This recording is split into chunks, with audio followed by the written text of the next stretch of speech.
Welcome back, everyone. I apologize for the absence. My phone was actually broken during the previous week of the semifinals week, the week of Christmas. I'm sorry I wasn't able to wish you all a very Merry Christmas. I hope you guys had a great time with your loved ones.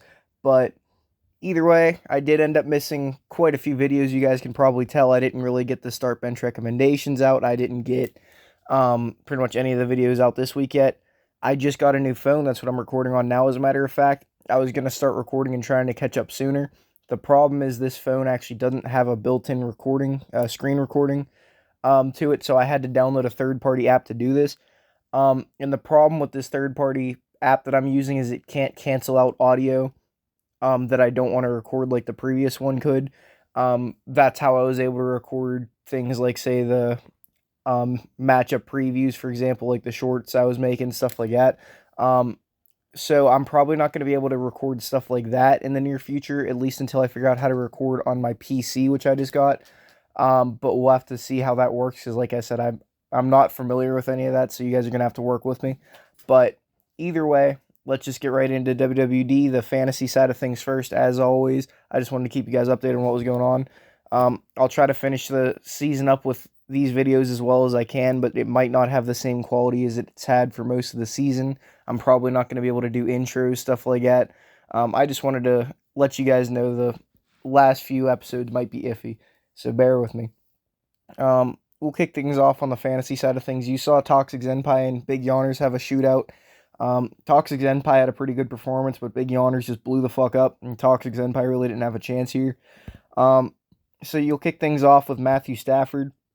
Matthew Stafford goes out there, has a pretty good game from a fantasy side of things, plays on Thursday Night Football. By the way, the games we're going to be covering are the Rams against the Saints, the Broncos against the Patriots, and the Ravens against the 49ers. But Matthew Stafford threw for 328 yards, had 2 passing touchdowns, no interceptions, a very good night in real life, a very good night in fantasy, very good night all around the board. Matthew Stafford had a pretty nice end to Toxic season here. Then Toxic also had Alvin Kamara. Alvin Kamara actually had probably one of his worst games of the season. And it wasn't necessarily a bad game. He wasn't doing too great in terms of the ground game. He went 9 for 19. He did have those 5 catches, which boosted him in terms of fantasy and stopped a bad night from being horrible. But overall, 9.5 points isn't bad. The receptions pretty much bailed Toxic out of that one and held him to about 10 points. Still very disappointing if you're Toxic. Then Toxic also had George Kittle on the Monday night side of things. With George Kittle, he goes out there and has another blow-up game like he's been doing for a lot of the season. 7 catches, 126 yards, absolutely insane. This motherfucker's out here playing Madden. He was a touchdown away from a great night becoming an elite night, and George Kittle did very well for Toxic as well. Then we'll move to Toxic Zenpai's bench. Toxic Zenpai had Tutu Atwell, who did fucking nothing. He's pretty much been doing nothing for the majority of the week since Cooper Kupp has returned, and this is kind of something I warned you all about. Tutu Atwell has just been horrible since then. Also, I forgot to mention Toxic actually had OBJ starting. I forgot to mention him real quick. OBJ didn't do too much. He was against one of the toughest defenses he'll play all season. Went out there, had 2 catches for 13 yards. I think I'd still trust OBJ moving forward for this last week of fantasy. I don't think there's any other leagues that I can think of where people would be continuing past next week. But either way, I'd say OBJ might still be reliable moving forward. This was just a horrible matchup for him, but overall he didn't do well. And then Toxic also had Chase Young on his bench. Chase Young went out there, had 4.25 points. In terms of real life, he's still doing very good. He's still getting half sacks per game. I know that's not necessarily anything like very good, but remember, he is on a very limited snap count. San Francisco doesn't want him to get hurt, so they're playing him on a shared snap count with Randy Gregory. And overall, I don't think they're fully playing him like a star player yet. Maybe one day if he starts healing up, if he starts proving that he's healthy, he could be that elite player he was drafted in Washington for. But either way, he has been a very good option in terms of real life. In fantasy, not really, though. Then with Big Yawners, we'll move on to him. He had Puka Nakua. Now, you want to talk about motherfuckers blowing up. This is a big reason why Big Yawners won this game by so much. He went out there, had 2 rushing attempts for 16 yards and 9 catches, 164 yards and a touchdown. Absolutely insane performance out of Puka Nakua. Puka Nakua is probably going to be a pretty solid fantasy option moving forward in the upcoming years. Now, my main problem with Puka Nakua is after Cooper Cup came back, you saw throughout the end part of the season, he was only getting about 3, 4, sometimes 5 catches a game, which isn't bad, but it just isn't the upside you'd want. But he's a fantastic receiver. He's looking very good. Maybe one day, if the Rams say lose Cooper Cup, trade him, whatever it might be, Puka Nakua could be an absolute fantasy beast moving in the upcoming years. Then Big Yawners also had Denver's team defense. With Denver's team defense, they went out there, played the Patriots. I would say they didn't do good. I would say that's actually a pretty bad performance. You're playing against the Patriots that are using a backup quarterback, using a running back that's playing through an injury.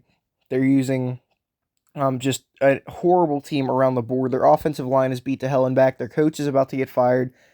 And I would maybe even make the argument that they're trying to lose a lot of these games, or that they don't really care to win these games as much as a lot of other teams would, to say the least. Because they're at the point where pretty much no matter what they do, it's not going to help them. Even if they win, it's not going to save Bill Belichick's career there. It's not going to help Mac Jones. They're at the point where they just kind of need to start rebuilding at this point because they're kind of fucked. But either way, Denver went out there and let them get 26 points. Bailey Zappi basically bullied them as a backup. And this was not a good performance from Denver from a real life point of view. From a fantasy point of view, it's okay. They still managed to go out there and get 28 points. They had 2 sacks. They also had that fumble recovery. And they had some return yards as well. But other than that, they really did not have that great of a performance in real life in the slightest. Just in fantasy, he was able to come back and, or they were able to come back and have an okay performance. Then Big Yawners also had Justin Madbuike, the defensive lineman for the Ravens. And this is another situation. He was playing up against one of the tougher matchups he'll play against all season, where he was pretty much going against guys like Trent Williams all game. And even then, he actually didn't do bad. He had 4 tackles on the game. He just went his first game pretty much, not all season, but one of his few games this season where he didn't have a sack or anything like that. One of the toughest matchups he'll go against all season, and I think he'll just be a fantastic option moving forward, especially this last week. Granted, this last week he has a tough matchup too, but it won't be nearly as bad as Trent Williams. Then with Big Yawners, you also had Fred Warner.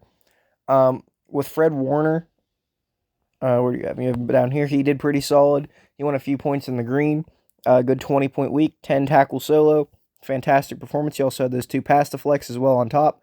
Very good performance around the board. He's been doing really good all season. He's probably going to be one of the more consistent fantasy options for the upcoming years, as a matter of fact. Especially with guys like Roquan Smith being all over the place, I would probably make a strong argument for taking a guy like Fred Warner over guys like Roquan Smith in the upcoming years. Then with Big Yawners, you also had Taysom Hill, who currently isn't on your team anymore. I noticed you cut him, but Taysom Hill went out there and had absolutely nothing. Dude was just not playing. He had 2 rushing attempts for 2 yards, and that's it. Taysom Hill is a boomer bust type guy. I think Big Yawners knew that. Everybody knows that about Taysom Hill. And there's no way to predict how much the Saints are going to use him. I hate to tell you, but there's just absolutely no way you can predict it. Then Big Yawners on his bench also had Baltimore's defense.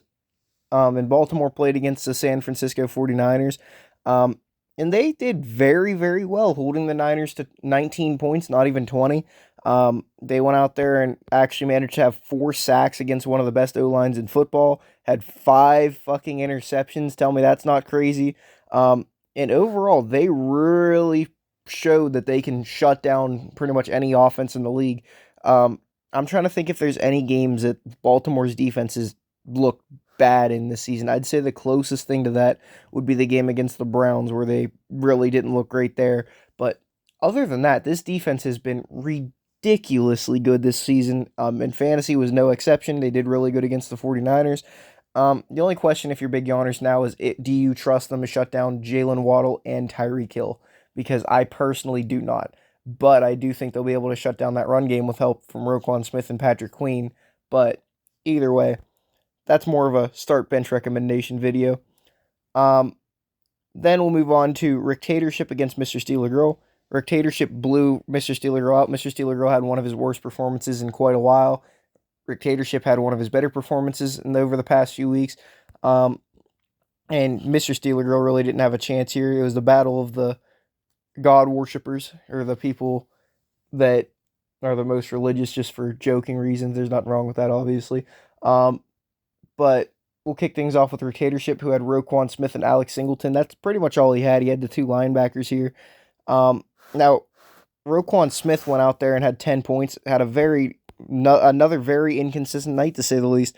If you're a Dictatorship, I'm starting to honestly consider benching Roquan Smith and starting EJ Speed just because, like I said, this is kind of another video topic, but Roquan Smith has been all over the fucking place these past few weeks. He's had 10 points over the last 2 weeks. He had 21 points versus the Rams. He's, for the most part, been pretty solid this season, but he has those weeks where he really does hold you back, though. Um, then you also had Alex Singleton. Alex Singleton, he's kind of similar to Roquan Smith, except he's been a lot more consistent. He only had that bad week against the Lions. He went out there, did fantastic against the Patriots, had 12 tackles. Couldn't really ask for much more from your linebacker. Very good performance out of both of these guys. Unfortunately for Dictatorship, that's pretty much all he had, so he's not going to get too much coverage here. But either way, we're going to be looking up at a championship between Big Yawners and Dictatorship, which, by the way, stick around till the end of the video. I have a proposal that was given to me by Dictatorship for Big Yawners, and I guess for everybody else. So stick to the end, and then I'll tell you guys about that. But either way, then we'll move on to Mr. Steeler Girl, who had a whole bunch of people here. So stick with me. He had Brock Purdy, who got hurt early into the game. Not early into the game, but he got hurt into the game. He threw 4 interceptions, no touchdowns. Did horrendous around the board. This was probably his worst performance he's ever had being in the NFL. I could be mistaken about that. I can't remember a time where he's thrown for 4 interceptions and no touchdowns, though. This, I would say, has to be his worst performance. He went out there and just shit himself in fantasy, in real life, you name it. This was just not the time for Mr. Steeler Girl to have this happen, and unfortunately it happened. Then Mr. Steeler Girl also had Cooper Kupp. Cooper Kupp had a okay performance for most receiver standards. For his standards, it's not really that great. I'd still say it's okay, though. 6 catches, 52 yards isn't bad. You'd hope for more in terms of the yards. You'd hope for a touchdown, but either way, he was able to go out there and have a pretty solid, not solid, but he was able to have a relatively okay performance, to say the least. Then with Mr. Steeler Girl, he also had Cortland Sutton, who got hurt almost immediately into that game against the Patriots and went into concussion protocol and never had a chance to do anything. So that really fucked over Mr. Steeler Girl too, but at that point I think his team was a little too far gone. But either way, then you also had Zay Flowers. Zay Flowers decided to pop off because OBJ was pretty much taking a lot of the coverage against the tougher corners that the 49ers have to offer. And you had guys like Zay Flowers that went in there and took full advantage of it. The one struggle the 49ers have is they have a corner that isn't very good against covering slot receivers. So that is why a guy like Zay Flowers was able to do really good, is he just went out there and just bullied the slot corner that the 49ers have. His name is Demondre Lenore, if I'm pronouncing that right. He can get a lot of interceptions, but he just cannot cover slot receivers very well. He had 9 catches for 72 yards and a touchdown. Zay Flowers just absolutely cooked the defense, did really good that whole night. Then you also had Gus Edwards on your bench. With Gus Edwards being on your bench, he went out there, had a pretty good performance, 14 points. He had 9 carries for 31 yards, pretty good on the ground. He also went and had a good 39-yard catch. Granted, I will say this could have been an okay performance without that 39-yard catch, but either way, that 39-yard catch was huge. Could have been even better if he got that 1 extra yard for that bonus on the play. But either way, he did very good in that game. But unfortunately for Mr. Steeler Girl, he was on the bench. Then Mr. Steeler Girl also had Derek Carr. With Derek Carr, he went out there and did pretty good. I like how with Derek Carr, pretty much all season, they've been reporting that he has different injuries for pretty much everything under the moon. And this game was really no exception. But either way, Derek Carr went out there and cooked up yet again. He did pretty solid from a fantasy point of view. 319 passing yards, 3 touchdowns, only 1 interception. He also had 2 rushing yards as well on top of that. And overall, just a very solid performance. He also had a 2-point conversion as well. A very good performance out of Derek Carr. He's been one of the most okay quarterbacks in all of fantasy, to say the least. Sure, he's had those really bad weeks, and he's been riddled with injuries. But if he's healthy, you can almost guarantee Derek Carr will be good for around 20-plus points in fantasy usually. He's not a great quarterback. He's not a horrible quarterback. He's just okay. And that goes for real life and in fantasy as well. And it's why a lot of teams aren't really wanting to go for him at this point because he's old and he isn't really showing much upside anymore. But he is overall very consistent, to say the least, and that's what you're going to get out of Derek Carr in upcoming years. Um, Other than that, let's go look at the game side of things. First of all, we had the Rams against the Saints playing against each other. This was a game between two teams that desperately needed the win to keep their playoff hopes alive. Now, the Saints aren't necessarily eliminated because they lost this game, but it will be a hell of a lot harder for them to make the playoffs now, and it will be a significantly better road for the Rams to make it. And with this game, you saw the final score being 30-22. It was a relatively close game. The Rams definitely, I would say that the Rams should have won this game by more, to be honest. The Saints kind of had to play a little bit of comeback, but either way, the Rams and the Saints did have a pretty competitive game for a lot of it, and it did come down to maybe not the wire per se, but it was still closer than I think a lot of people would have expected. We'll kick things off with the Saints. Derek Carr went 27 for 4,319 passing yards, 3 touchdowns, 1 interception. He also had that 2-point conversion. Pretty solid performance from him overall. I don't think you can blame Derek Carr for the fact that the Saints lost here. It was just a matter of the Rams' offense was significantly better than the Saints' defense, and the Saints' offense really couldn't keep up against the Rams' defense. Alvin Kamara couldn't get anything going on the ground. He went 9 for 19. He was pretty much stuck in the mud. Jamal Williams had 2 carries for 8 yards, which was solid. Rasheem Shaheed had a good run for 4 yards as well. Derek Carr and Taysom Hill couldn't get anything going on the scrambling game. You had Chris Olave, who had 9 catches for 123 receiving yards. Rasheem Shaheed had 5 for 70 and a touchdown. Juwan Johnson, 4 for 48 and a touchdown. A.T. Perry had a nice 35-yard touchdown. Alvin Kamara had the 5 catches for 16. Fabian Moreau had a catch for 13. I don't know who Kate Kirkwood is, but he had a catch for 9 yards. Jamal Williams also had a catch for 5. You had Prince Adebo have not a 10-tackle game. You had 9 tackles going towards Tyrann Mathieu, 6 tackles going to Adoree Taylor.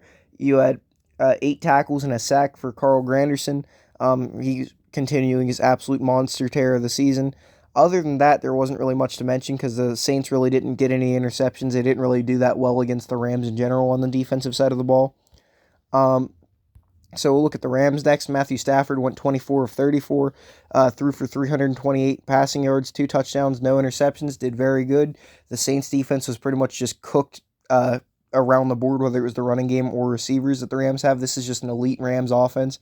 Kyren Williams went 22 for 104, very solid performance there, pretty good. Also had a touchdown on top of it. I don't know what his first name is, but I've seen him before. Rivers had 6 carries for 20 yards. You had Puka Nacua have 2 really nice runs for 16. Cooper Kupp had, he decided he was just going to run negative 3 yards, and so did Matthew Stafford. Then the receiving game is just fucking ridiculous for the Rams, whether it's Puka Nacua going at you for 9 for 164 and a touchdown, Cooper Kupp getting 6 for 52, Demarcus Robinson getting 6 for 82 and a touchdown. The Rams have options that will find a way to just bully your defense, even if you have really good corners. And overall, the Rams even did this against the Ravens. The Rams offense is looking ridiculous. I don't think it should be understated how good the Rams offense is right now. I would even argue they're probably it's hard to say for sure, but with the amount of injuries in the league right now, I would actually make a strong argument and say the Rams might have the best offense in the league as of right now with all these injuries and how inconsistent teams like, say, the Bills, the Chiefs, all these teams have been over these past few weeks. Then in terms of the defensive side of things, you had John Johnson go out there and get 8 tackles. You had 7 tackles for Quinton Lake. Ernest Jones had 7 and a sack. Vaughn Witherspoon had 5. You had Kyle Turner have a sack. You had Jordan Fuller go out there and get an interception out of Derek Carr. And overall, it was a okay performance from the Rams defense. I do want to point out that one of the touchdowns that the Saints actually scored was from pretty much garbage time. So it was pretty good from the Rams defense, but it's really their offense that has been absolutely shining bright here. And then their kicking game actually isn't that great either. They have been missing a significant amount of kicks over the past few weeks. I don't have an exact number for you guys, but you can see it there that he missed a kick on Thursday night as well. And I just thought that was worth mentioning, to say the least, because, yeah, that's been a pretty common thing, to say the least, for the Rams kickers throughout this season.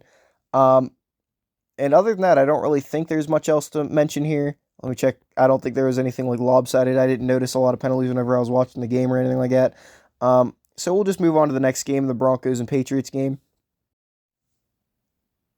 Now, with the Broncos and the Patriots are completely out of it at this point. The Patriots are pretty much playing to try to rebuild their team, try to develop some of the players on their team, just get experience for everybody because there's really nothing the Patriots can do. There's no careers that are going to get saved at this point. There's no playoff implications. There's nothing they can really do, but you know what they can do? They can fuck over the Broncos. So that's exactly what they did. They pretty much made it to where the Broncos aren't eliminated from the playoffs by any means. They still are very much in it for the run for it, but it's going to be a hell of a lot harder to make it for the Broncos for the end of the year now because of the fact that the Patriots decided to have 20 points in the third quarter and just bully the Broncos. Um, but either way, the Patriots went out there, had a fantastic third quarter, decided to play showstopper on the Broncos, shut everything down. Bailey Zappi actually does look like he could be a reasonable starter on a lot of teams. He's not going to go out there and win a team a Super Bowl, but he does look like he'll be able to go out there and hold his own even with the worst of conditions, as you see with the Patriots here. He went 25 of 33, 256 passing yards, 2 touchdowns, no interceptions. Actually, a very solid performance. There's a lot of teams that could really use a guy like Bailey Zappi at this point. And overall, he did very good. He's been proving to be at least a top five backup, I would argue, consistently over the past couple years. Um, Ezekiel Elliott couldn't get much going on the ground, went 12 for 27, 2 yards per carry, isn't great. They had, I don't even know who that is. This is like the third running back they have on their depth chart at this point. He has 7 carries for 21 yards. Harris, you had Tyquan Thornton, the receiver, go for a 9 yard carry as well. Other than that, they really didn't do much on the ground. The number one receiver was actually Ezekiel Elliott, getting 9 catches for 33 and a touchdown that salvaged his night. You had Demario Douglas go 5 for 74. Devontae Parker get 4 for 65. He used to be really fucking good. Um, you have Jalen Rager, who had 2 catches for 33 yards, the former first round pick for the Eagles. You had Pharaoh Brown get 2 catches for 24 or 25 yards. Mike Gesicki had 2 catches for 15 and a touchdown. Tyquan Thornton had a nice catch for 11 yards as well. But other than that, there wasn't any one receiver that stands out, and that's kind of the problem with this Patriots offense in general is they don't really have much talent. They have a lot of guys that are okay. Like pretty much everybody on the Patriots in terms of their receiving core is okay. Like Devontae Parker is a solid option. Demario Douglas is a pretty solid option, but the problem is they don't have any standout players that can actually go out there and help a quarterback actually win games. Then in terms of the defense, not Martavis Bryant, Jesus Christ, I have that 2012 mentality. I think it's Marcus Bryant went out there and had 7 tackles on the game. Christian Barmore had fucking 3 sacks on Russell Wilson with 8 tackles on the game. You had this is why I'm so confused. Okay, I thought it was Marcus Wilson and Marcus Bryant. Maybe they have 2 Marcuses. But either way, they had him go out there and get a sack as well. Josh Uche, the outside linebacker, had a sack as well. I'm kind of surprised to not be seeing more out of a few guys on this defense, to say the least.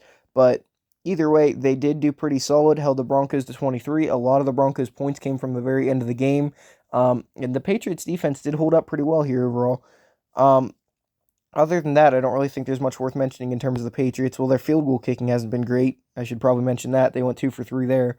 But other than that, I think we can just move on to the Broncos. Russell Wilson went 25 for 37, 238, 2 touchdowns, no interceptions. Pretty solid performance out of Russ. This is what you'd expect him to do against the Patriots. I'd say the biggest reason that they ended up losing is because they didn't do this earlier. They pretty much did everything they did in garbage time when they were already down by a lot. In terms of the run game, they couldn't get that going either. They had Javonte Williams go 11 for 24 and get a touchdown to the point where they started using Jaleel McLaughlin because Javonte Williams was struggling so much. McLaughlin did pretty solid for what it's worth, went 6 for 37. I bet Broncos fans might be happy about that. I still don't understand why anybody would ever be a Broncos fan. But anyway, Russell Wilson went 4 for 20 on the ground as well. Had some nice carries there. Marvin Mims decided to wake back up, had 3 nice catches for 63 yards. I don't know who Johnson is. I've never heard of him. He had 3 catches for 47 and a touchdown. Jerry Jeudy, 3 for 44. Jaleel McLaughlin, 4 for 30. I think it's Logan Crawl, if I'm not mistaken.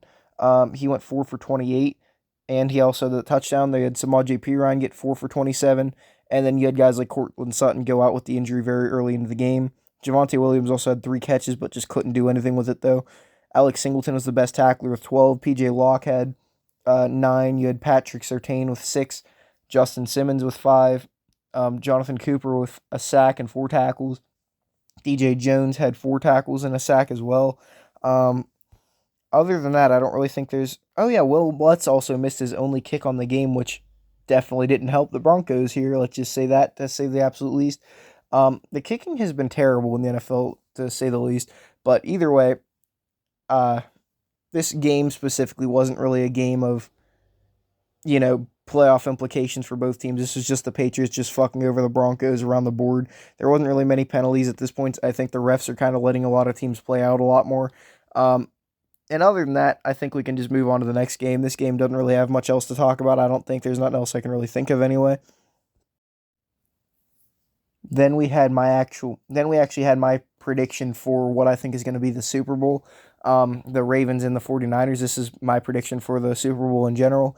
You have two just fucking elite defenses with solid offenses as well. The offenses aren't necessarily elite, but they are very good for both of them. They both have their holes, though, when it comes to the offenses. That's why I don't want to say they're elite. But the defenses for both are fucking locked down around the board, and it's going to be hard to do anything against both of them. The Ravens are 12-3 at this point. The 49ers are 11-4. Two of the best teams the NFL has to offer at this point. Fantastic teams around the board.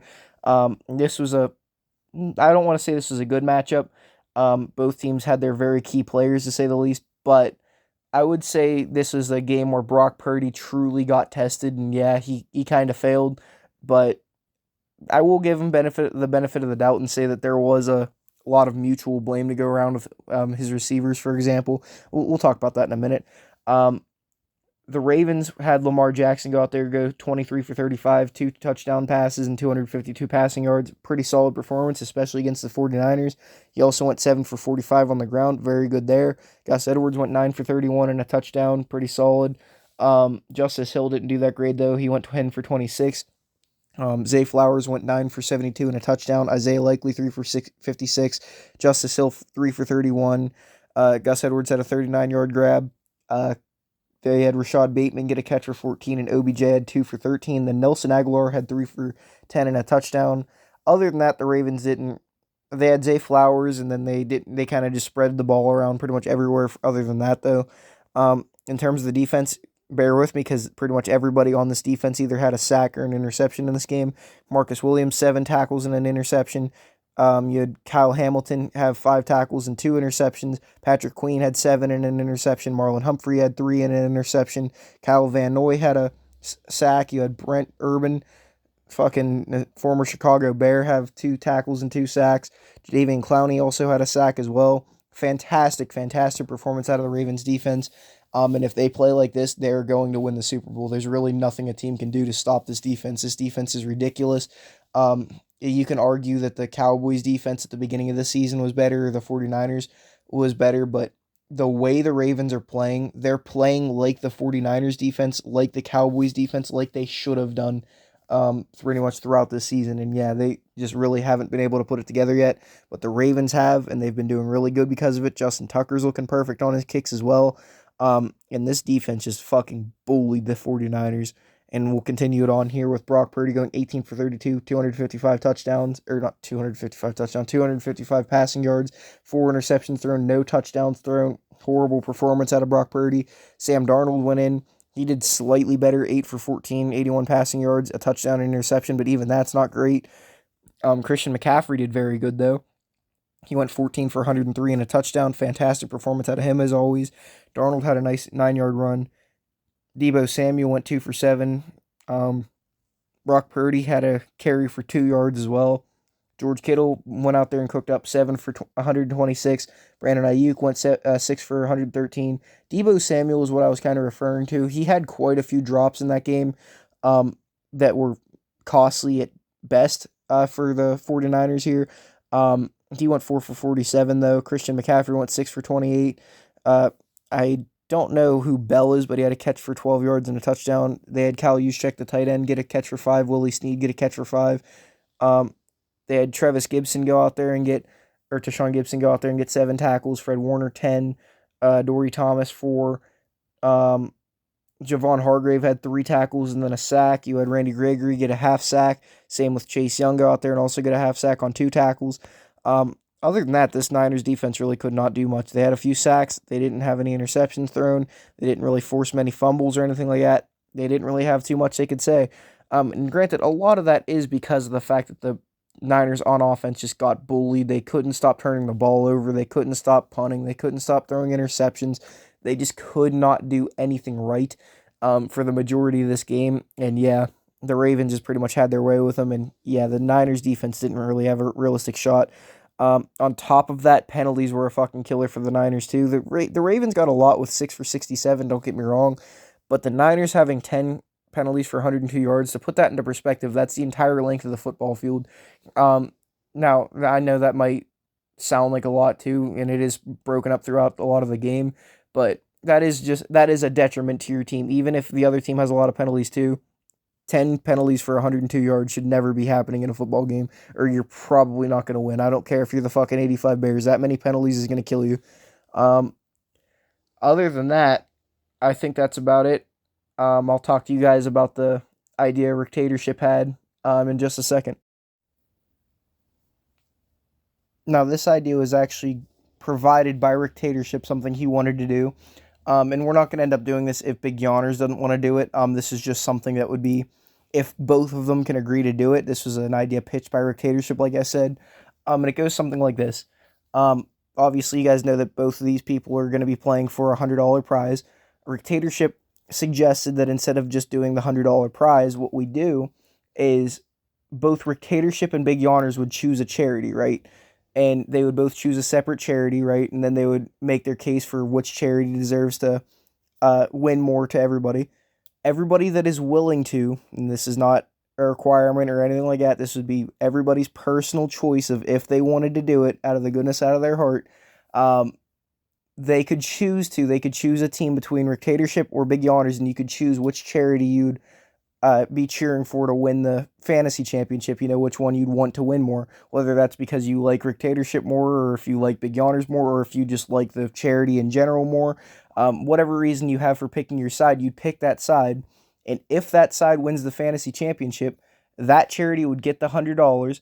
On top of that, the people that chose to take their side would all pay, let's just say $5. It doesn't have to be $5. We could come up with another number, but $5 seems like a reasonable amount. We could do $5 for everybody on that team that would go pitch in that amount of money that they chose for that charity. So say, for example, Pussy, let's just say him, or Tack, as some of you guys know him.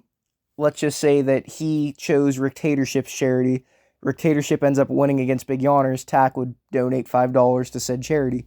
And that's how it would pretty much work for everybody. Now, on top of this, for every dollar that is donated to this charity outside of the $100, like say Tack puts in $5, for example, I will match it.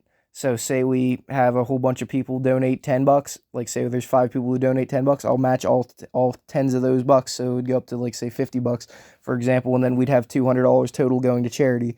This is just an idea. This is not a requirement for anybody. If you guys have any further questions, I can try to go more in depth about it.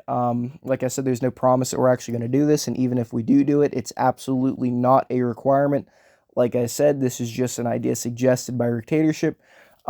But if it is something you guys want to do, let me know. In either way, I hope you guys enjoyed the video. I'll be talking to you guys about this a little bit later on. And I'll catch you guys later.